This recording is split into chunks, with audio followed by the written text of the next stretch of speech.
My name is Michael Albert, and I am the host of the podcast that's titled RevolutionZ. This is our 269th consecutive episode, and its title Is the concept privilege a powerful aid or a serious hindrance? I recently participated in a relatively brief email exchange about the concept privilege, and it made me feel that a broader airing of the issues might prove worthwhile. So, this episode of Revolution Z asks if the concept privilege, as in white privilege, male privilege, and class privilege, helps or hinders our understanding of, our way of communicating about, and finally, our efforts to overcome racism, sexism, and classism. I should add, however, that the basis for my concerns about the concept privilege is only informed accounts from people about their own experiences with the concept's use, plus what I recently read in the various emails I replied to. I am no expert on this.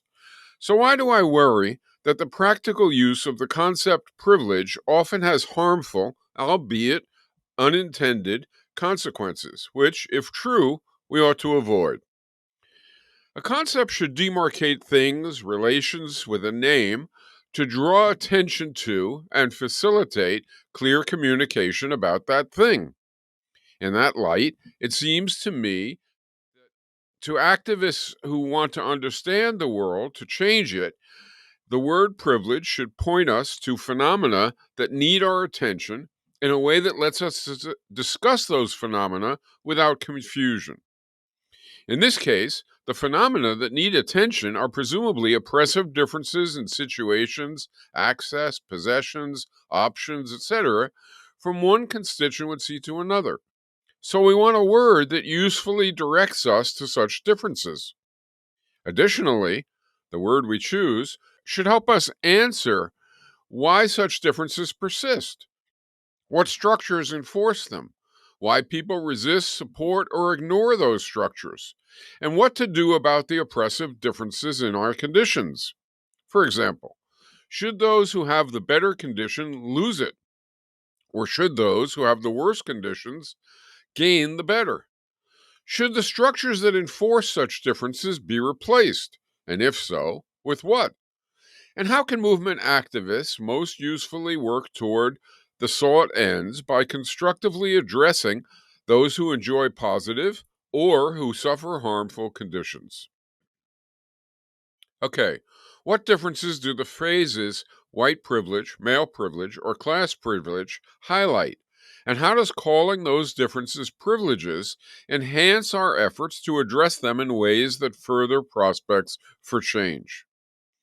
I wonder if to say, for example, as I think many who use the concept privilege do, that not having to be ultra careful around cops, or that not facing hurdles when trying to get a loan, etc., are white privileges, or that to not be raped or burdened with excessive household responsibilities, etc., are male privileges, or that to not be poor or bossed, etc., are class privileges, is helpful.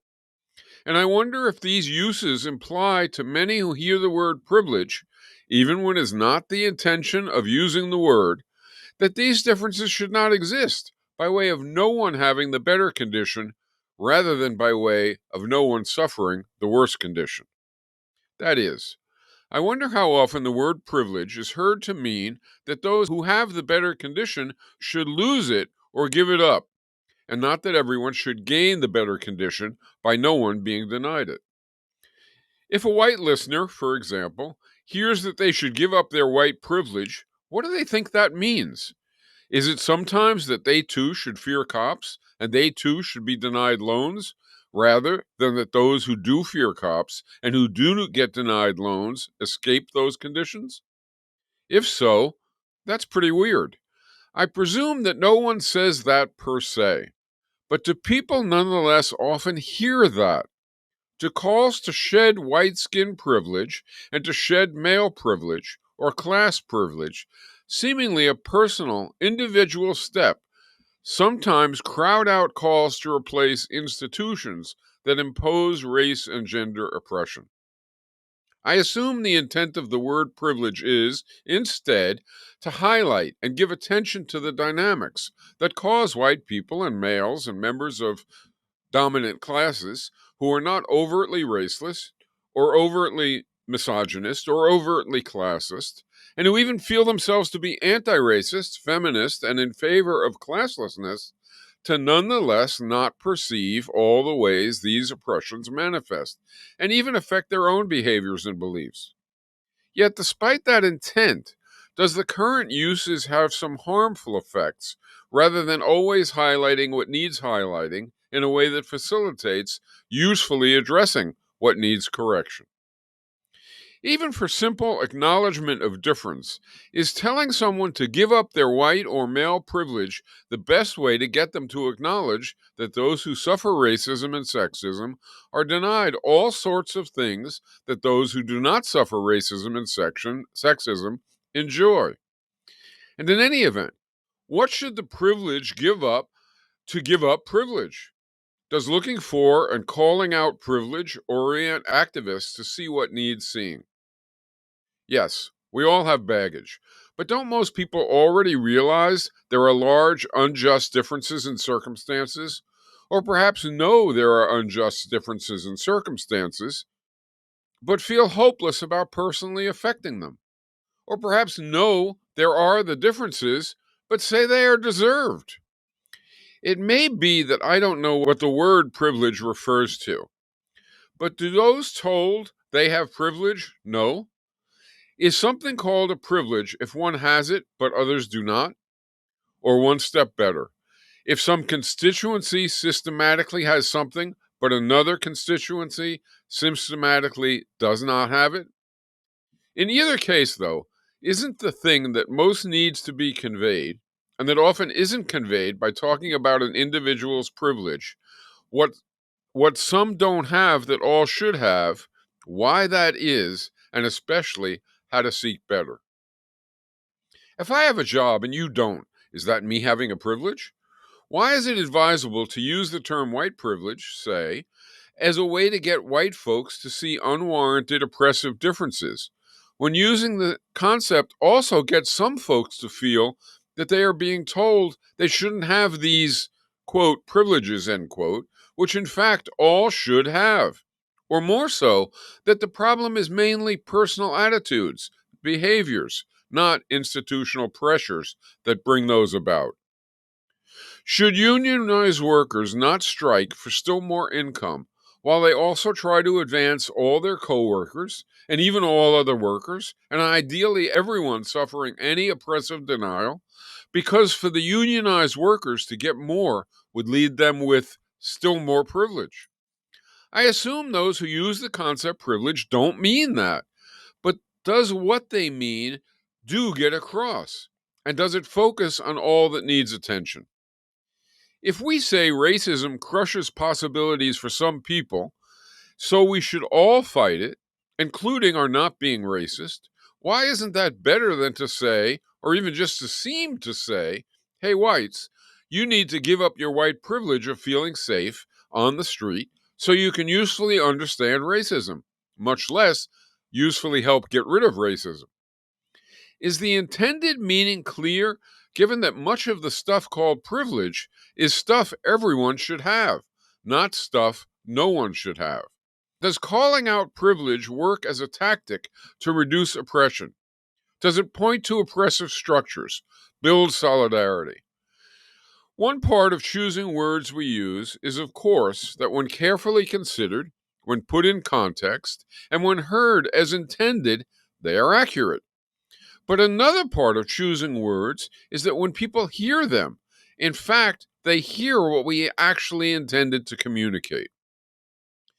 With these questions troubling me, and the reports that I hear from teachers and activists about what might be called practice guided by finding and understanding privilege, it seems to me there are two simple consequences of using the concept privilege that are potentially negative, and a third that is a bit more subtle but also negative. The three are: 1. I worry that when activists use the concept privilege to talk about oppressive relations, the concept tends to focus them on various personal characteristics, even to the exclusion of addressing institutional characteristics. This, in turn, tends to cause them to feel progress as purely a matter of personal characteristics, not institutional changes. This, of course, says nothing about any particular person's motives for using the concept privilege, or about their understanding of oppression. It doesn't say the person who looks for privilege is oblivious to institutions, but it does suggest there may be a too frequent effect built into using the concept privilege in current times that causes or tends to cause minimizing institutions. 2.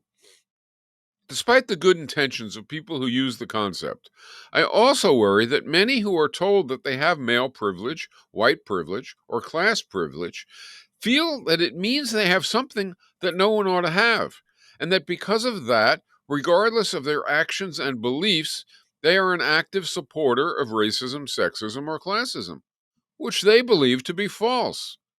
More, if that occurs, I believe their assessment is not simply defensiveness, but often a reasonable impression of what the words they hear, and sometimes also what the attending tone they encounter, means. I also fear that when additional content is provided to explain just what their privileges are and why they exist, which sometimes doesn't even occur, people who are told to renounce their privilege and who have heard that their privileges are mostly things that they and everyone should have as rights, feel that the idea of renouncing such things makes no sense. It seems to disparage and intimidate, but not communicate. 3.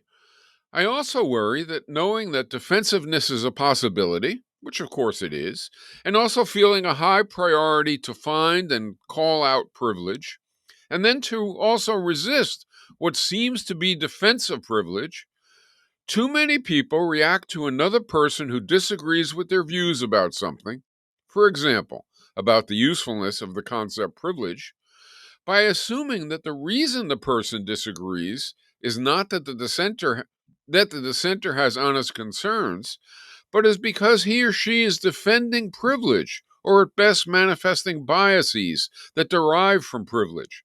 And of course, again, while that could be the case, it also might not be the case.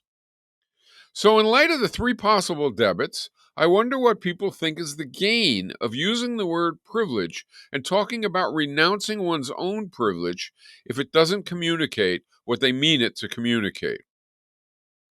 Of course, we should realize that people, including ourselves, have better or worse circumstances depending on our position in society. But does that mean we should go into a workplace, university, church, household, or whatever, meet people and say, hey, you there, give up your privilege, which people don't even know they have, or don't even know what it is?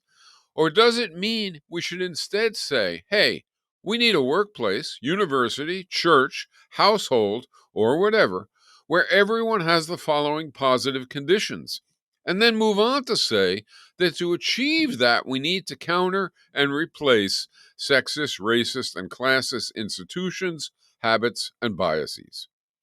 So why do I have these concerns? As noted at the outset, partly it comes from things I read, but since my concerns are with the concept's practical application, mostly it comes from things I hear from faculty and students and activists who describe events in their classes, and from activists and people viewing activism who describe events in their organizations or their movement interactions. It is, for example, commonly taught that white, coordinator class men have a stake in wanting to poo poo the concept privilege, whether the stake is psychological or material or both. And yes, that is one factor that could push an individual to feel the above concerns, the ones I feel. And yes, such possibilities are important to be aware of and to understand. For example, it is conceivable that right now I am poo-pooing the concept privilege simply to protect my privileges, or perhaps more benignly, just out of ignorance or habit induced by my privileges. But it is also possible that I and others actually sincerely have these concerns. A longtime activist, for example, might honestly disagree about the value of the concept privilege, and so might a white working class guy.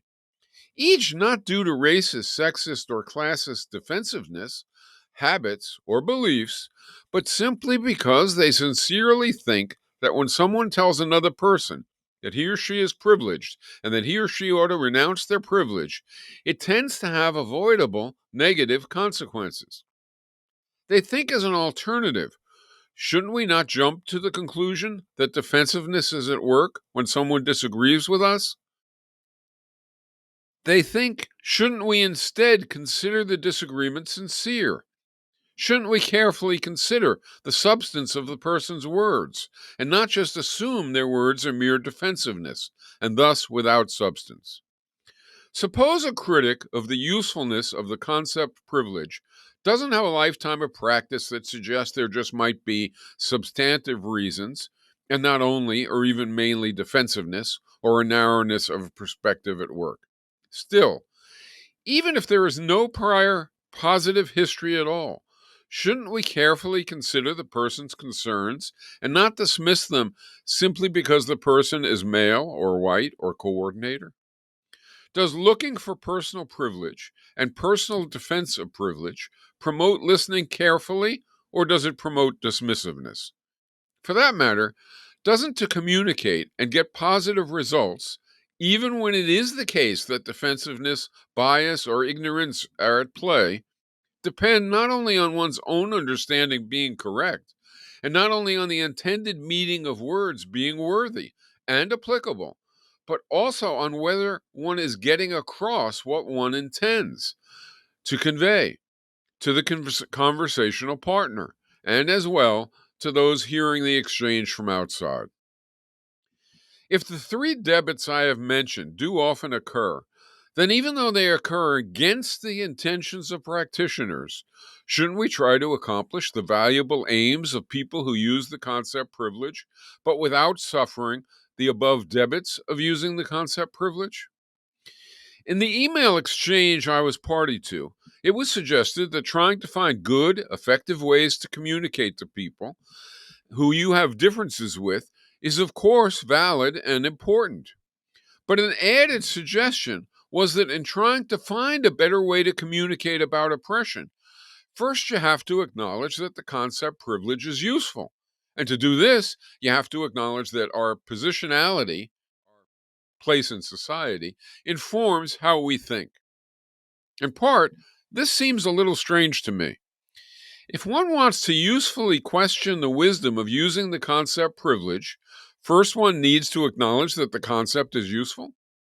More like, I think, and maybe this was what was meant, if you are going to try and do better than using the concept privilege, you have to acknowledge that the aim of discerning oppressive differences and their sources, conceiving what to replace them with, and learning how to effectively challenge them is profoundly important. And yes, I agree. But note that there is a catch-22 involved if instead one says to believably pursue the aim of discerning oppressive differences, their sources, and what to replace them with, and how to effectively challenge them. When you want to question the efficacy of highlighting privilege, you have to accept using the concept privilege. So I certainly emphasize that the roles we play and the societal situations we have to navigate not only help inform how we think, but also help inform what our interests, habits, biases, and beliefs are. But then, despite acknowledging that and believing that and acting on that, in light of that critical insight, can't I look at how the concept privilege is used and question it being a good way to communicate? People who centrally use the concept privilege have, I know, reported that it is revealing to note that you won't find a lot of Black, Chicano, or female activists who disagree with the idea of positionality. and how it deeply shapes the way we see and understand the world. But that you will find white men who do, which they consider pretty telling. But I would bet that very few white men on the left would disagree that the roles we play and positions we have in society not only inform how we think, but also our interests, habits, biases, etc. And I would even bet that most people who don't ordinarily think about such things would, on hearing some explanation, agree as well. On the other hand, I would also agree that some white men, among others, don't take the observation far enough to see various true things about race, gender, or class, including about their own views, and that too is important to understand. I would suggest, and I wonder if people who routinely and often use the concept privilege would agree that shortcoming is also true for some Black or Chicano men about gender, or for some white women about race, or for some white, female, Black, or Chicano people who are pursuing or occupying coordinator class positions about class. For that matter, I wonder, perhaps more controversially, if people who often use the concept privilege and rightly believe the roles we fill and circumstances we encounter impact our views and beliefs, agree that the horrific circumstances and positions that women, Blacks, Chicanos, and workers often endure do not inevitably guarantee them political wisdom about all things, and that nor does being white, male, coordinator, capitalist, old, or even all four together inevitably deny one wisdom. Can we agree that all these type results are real tendencies and are critically important when looking at whole constituencies, of course, but also that they are not inevitabilities, even for whole constituencies, much less for every individual? Can we agree that to determine personal motives is generally too complex for quick and inflexible rule of thumb conclusions? So, what makes up most of the things that people call privileges? Are they often just rights denoted by a new overarching name that carries some additional connotations, as it seems to me? When I consult writings that describe or list privileges and that sometimes very smartly describe their impact, or when I hear about classroom, workplace, household, or organizing exchanges that involve calling out privilege, it seems to me that things called privilege are more often things we all ought to have than they are things no one should have. More, some people having them and others not having them seems, as I view such lists, mostly due to the pressures of institutions, not due to individuals actively pursuing the advantages and denying them to others. More, what makes up most of the tone and import of engagements that I tend to hear about also seems to quite often either begin at or gravitate toward implying or explicitly telling folks to, well, when it gets extreme, be silent because they're being white, being male, being coordinator, or any one or all three prevents them from understanding conditions sufficiently well to say anything worth listening to, at least until they renounce their privilege, whatever that may mean.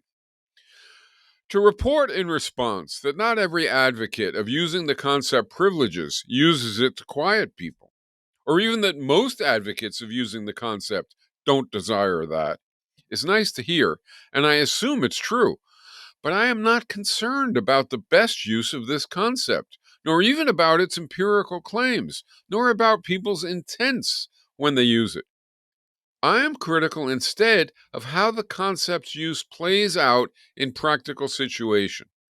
So the good intentions, good meanings, and even objectively good practices of many or even all who centrally use the concept are beside the point if enough users of the concepts even just sound like they are trying to convey to those who they say are privileged that their instruction is to be silent. I have said that when I investigate and find what things are called privileges, it turns out they are overwhelmingly things we all should have, and thus things that might better be called rights. Though to be sure, many people do not have them because of systemic pressures that we need to eliminate. Here, for example, to bear this out, is a highly respected list that I found. They are all real, of course, and the accompanying rich explanations, which I didn't copy over, are astute and edifying, though they tend to underemphasize institutional causes. And I wonder, for the most part, do these privileges mostly identify circumstances that no one should have when anyone doesn't have them? Or do they identify rights that everyone should have? 1. I have the privilege of having a positive relationship with the police, generally. The list of privileges was generated by a white supporter of the use of the concept privilege. 2. I have the privilege of being favored by school authorities. 3. I have the privilege of attending segregated schools of affluence. 4. I have the privilege of learning about my race in school. 5. I have the privilege of finding children's books that overwhelmingly represent my race. 6. I have the privilege of soaking in media blatantly biased toward my race. 7. I have the privilege of escaping violent stereotypes associated with my race. 8. I have the privilege of playing the colorblind card, wiping the slate clean of centuries of racism. 9. I have the privilege of being insulated from the daily toll of racism. And 10. I have the privilege of living ignorant of the dire state of racism today. I think most people who use the word privilege also believe, for example, that sexism is not just male privilege, but it's in part about more detail, the idea of masculinity, unpacking the negative ideas of machismo and masculinity, bringing down those gendered divisions of labor and gender-driven institutional roles. And I, of course, agree. But I nonetheless wonder about the efficacy of using the concept privilege as ubiquitously as it is now used, not because I am defending injustices, which I in fact agree must be overcome, but rather because while its users tend to think that the practical use of the concept privilege helps to win people over to the task of undoing injustices, I worry that its practical use quite often does the opposite. More, it seems to me that what identifying privileges can positively help reveal, which is mainly that some people are better off and in some sense gain from oppressive hierarchies of benefit, as well as how this happens and how we are all affected, and why to some degree we even have assumptions and habits that enforce what we despise. I think those positives can be accomplished just as fully, but without incurring the three problems I have mentioned, by simply using the concept oppression instead of privilege and starting from structures and only then getting to, when useful, personal traits. I assume no one has ever said that privilege means that privileged people should be oppressed too. I assume as well that no one thinks they should be and that no one has explicitly said they should be. But I do think the way that people talk about privilege and confront privilege often conveys, however unintended and even weird the ensuing message may be, that folks should not have the things that are called privileges. And since what is called a privilege is mostly things that are rights, this strikes the person called privilege as quite weird. If so, it is not unreasonable that people often feel like they are weirdly being told they ought not to have those rights. Renounce your privilege. Well, okay, but how does an individual do that when the cause is systemic and the privileges are rights? To me, it seems true, but strategically irrelevant, to say that the confusion isn't any advocate's intention. Of course not. My concern, yet again, is not about intentions. It is instead about how using the concept privilege in real world situations affects some advocates and how it is heard by and affects a great many who are told they have privilege or who even just hear stories about such encounters. When told that they need to renounce their privilege, much less when told that until they do renounce their privilege, their opinion is unworthy of attention, why wouldn't people get a wrong impression of what is intended? But that they get the wrong impression matters. Finally, I know that some readers may feel about this essay something like, Michael, Don't you agree it is worth considering how strategically useful it can be for white, male, or coordinator class activists to try to discredit the work of feminist, anti-racist, and class activists by critiquing the discourse of privilege and its specific meaning and usage? Yes, sure I do. But at the same time, I would reply, don't you see that to a priori assume defensiveness is the reason for some individuals to question the attribution of privilege and to dismiss their concerns on that account is doing the thing I have suggested centrally using the concept privilege leads to people to do, which is to conclude that someone who disagrees with them must be doing so not due to an honest assessment, but instead due to the influence of their privilege.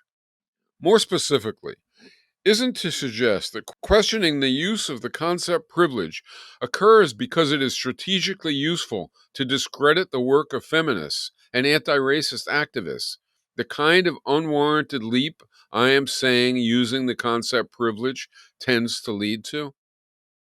I also anticipate that some who hear or read pieces like this will think there goes another old white guy saying, these women and black folks just don't get sexism and racism, and thinking to themselves that whether I like it or not, or whether it's fair or not, strategically, my stance too is not a good look. And perhaps even thinking, hell, Michael, how about you give up your white male coordinator class privilege to give modern day anti-racist, anti-sexist, and anti-classists the benefit of the doubt that they have been making a meaningful contribution to this work about their own oppression? Well, I certainly understand the sentiment, and I get it is sometimes true for some people. So, okay, I agree that if my words cause people to hear me as saying, these women and black folks just don't get sexism and racism, then yes, I have to figure out how to change my words to better convey what I in fact mean.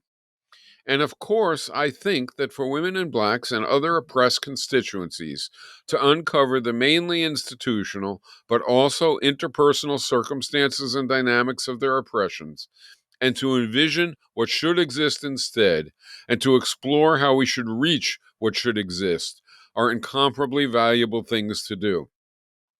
But since I also think accomplishing all that is undercut by using the concept privilege, I agree that I should seriously think on how my words could have caused anyone to read my contributions as an old white guy saying, these women and black folks just don't get sexism and racism.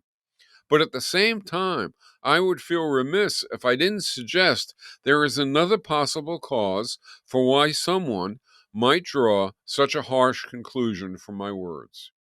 That is, might someone see my words as saying something that they don't even get into the remotest ballpark of saying?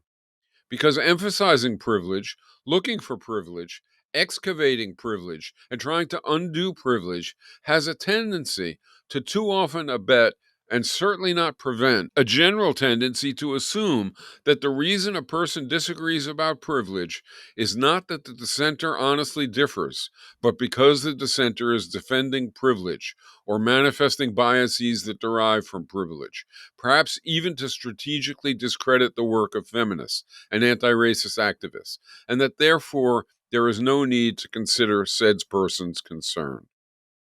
And while we're at it, can you understand or see why someone who feels they are being told that would think it's unwarranted, might even be put off by it? I suggest it's the case. And that said, this is Michael Albert, signing off until next time for Revolution Z.